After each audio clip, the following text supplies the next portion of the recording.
And this is the Incongruous channel, and I'm Dr. Andy Yates. And I just wanted to do a quick video or YouTube video just to explain why I'm not doing radio shows at the moment on Beetroot Radio. And I just want to get it out there first of all. There's no issue between me and Beetroot Radio.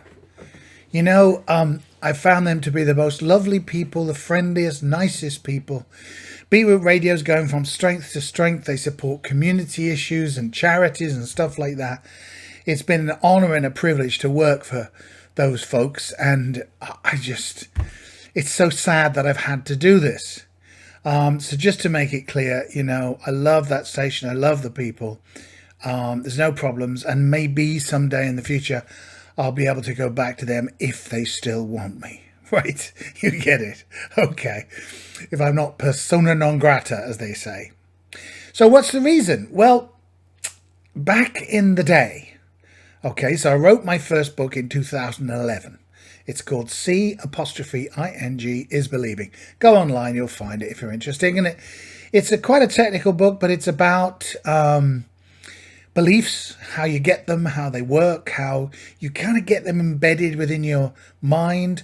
And sometimes as you get older, as life changes and stuff, your old beliefs don't support your new life. And you find yourself, pick a crazy example, but not a crazy one, a hypothetical example of, let's say, the way you were brought up at home, your parents or whatever, peers or whatever, were anti-homosexual. Right? Homophobic. And as you grow up and you get more intelligent, knowledge and communication and whatever, you learn that that's stupid. It's just plain ordinary stupid. They're human beings like anybody else. What's up? So you've got an intellectual part of your mind that's saying there's no homosexuals just like anybody else. We shouldn't even register the fact they're homosexuals. They're just what they are. Their character, not their sexual proclivity, right? But somewhere in the back of your mind is an embedded belief that homosexuality is abnormal and wrong and stuff like this, you know? And you're like, no, it's not like that. So anyway, that's the kind of thing, and that's what the book's about. As I say, it's a little technical, but it also links in chapter 8 to the self-hypnosis script, free self-hypnosis script that you will find on my website, www.drandyyates.com, which you can use multi-purpose. You can use it for relaxation. You can use it to help you resolve one of these belief issues, whatever. Check it out. That's the thing. Check it out. Now, so why? Well, back in 2012, the year after I completed and published my first book, I started to think of some ideas about my second one, and life threw different curves around and stuff like this. And, you know, and then I got laid off, and then I spent a couple of years doing some bucket list things. I wanted to be a professional actor. I did that for a while. I said, did the book. And then I had to get a real job, if you like, because I needed to get coverage for healthcare, because I was living in the United States, and if you haven't got healthcare, it's a scary world. So anyway, I did all of that, and bit by bit I got some ideas together of my second book. And then when it got into 2016, we decided we were going to come back to the UK, so that went on the shelf. And then I did some theatre when I got back to the UK with RATS, Russian Amateur Theatre, another lovely bunch of people, do great things for the community, you know. Did a couple of plays with them, then got hooked into the radio, started doing that, realised I couldn't do both, so did the radio. Now I've realised I can't do both. If I am to write that book, I needed to let the radio go for a bit and just get on with the book. The book is finished, actually. Second book. I'm now writing my third, which is part 2 of the second book. It'll all come clear.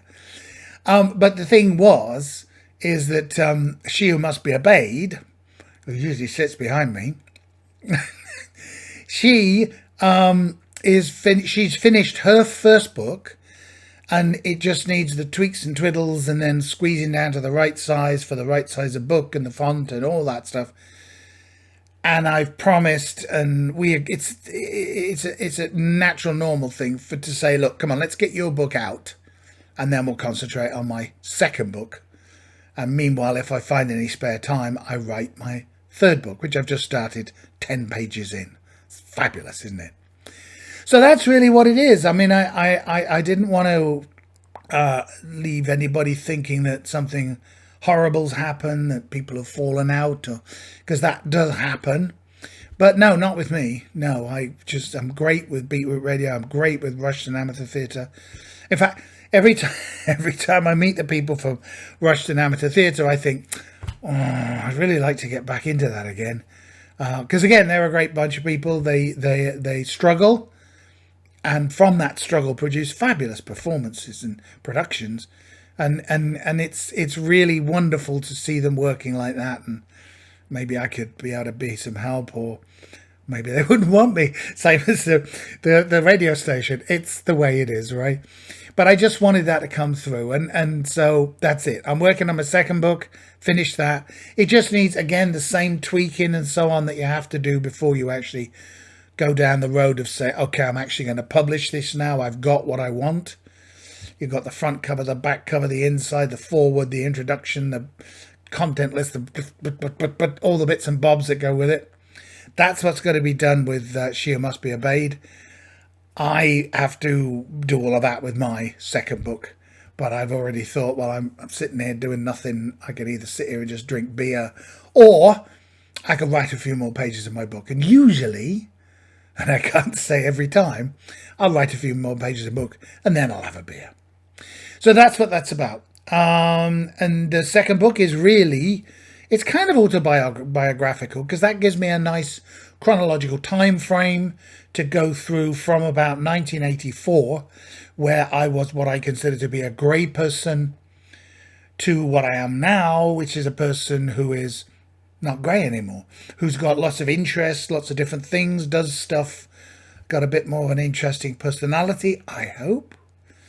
It's got a YouTube channel, got a, podcasts on a website, all that kind of thing that I would not even have considered back in the day, back in 1984, until things started happening in my life that just shook the foundations of this creature that I was then, this superficial veneer of a human being. And I broke out, not through choice. The things that happened to me made that happen.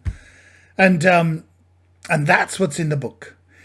And it's also got a lot of things in there that, through the experiences I've been through, might help other people go through similar experiences, might show that there is a path, will certainly show that people aren't on their own when they're going through these things, that there are people who've got through it successfully, because you never want bad things to happen, but they do, and there's a path through it, and hopefully you come out of the end of it a little better than you were, although you have sad memories and stuff, which you still keep. It's that kind of thing. Anyway, so that's the book.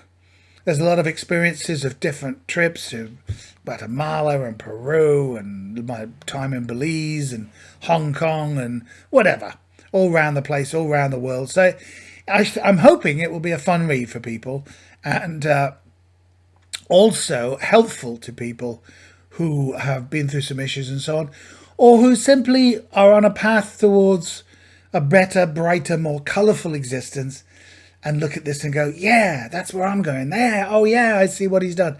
Because I don't believe in karma per se, that you have to kind of repay a debt from your past life in this life if you've already learnt the lesson. So if you were cruel in your past life, if that's a real thing, and I'm not sure it is, but let's say it is, if you were cruel in your past life, does that mean you have to have this life under sort of the cruelty of somebody else? Whatever, right? No. Because if, in my opinion, if you learn how wrong cruelty is, how it affects the other person, because that's really what a lot of it's about, empathy, understanding how other people are, then you get it. There's no reason for you to go through this because you've already learnt the lesson. You've already, in karmic terms, made that step up the ladder of enlightenment. Yeah? All right. I've gone off. That's in the book. It's all in the book. It's all in the book. And then the second one is a theory that I've come up with that's developed out of that. And it is a theory, not a conspiracy theory, actually. Or it could be, I suppose. But anyway, it's about how it all works, how the paranormal works, really. Because I love the paranormal. I love conspiracy theory, stuff like that. So that's all there in the second book. But anyway. Okay, so I didn't want to be too long on this, just to put a message out there to say, look, hey, I'm sorry, because I did have this routine, you know, do the radio show, upload it as a podcast to my website, then within a few days do a little YouTube thing on the Incongruous channel, just to say a précis, a little or piece out of what I did on the radio show as a teaser to get people to listen to the radio show. Also to point out, there they are in the podcast, 724 for free. Excuse me. And that was my routine. Well, then I just stopped. And I kept thinking, I must do something on YouTube to let people know this is not some horrendous thing. I haven't died. That may be disappointing to some people, but I'm still here. Tough luck. There's been no fallouts. There's been no nastiness. Everything's great. It's just that I had such a push, such a need, such a desire to get that second book finished. And then when I realized that actually it was going so long that I probably needed to say, okay, I can separate this piece out and write a part 2, even if it's only 50 pages, of the book and release it separately. And that would make more sense. Anyway, there you go. All right. So on www.drandyyates.com there are 80 archive programs. The older ones are a little bit more time-based, so I might comment on things on the news. Well, of course, all that's in the past now. Might have commented on Brexit. That's a done deal as far as coming out's concerned. Stuff like that. So it's your choice whether you want to listen to some of that as well as the other subjects that are in there. But the second half, at least 40, 50 of those shows are time. They're not attached to any kind of time. They're just on subjects like ghosts, dreams, time, energy, the cosmos, stuff like that. Conspiracy theory, 9/11, it's all there. So I encourage you to go and look at that. The Incongruous channel you're looking at right now. So check that out because there are some things on there you might be interested in my comments. And there it is. It's my pleasure to be here. This is the Incongruous channel. I'm Dr. Andy Yates, and please take care.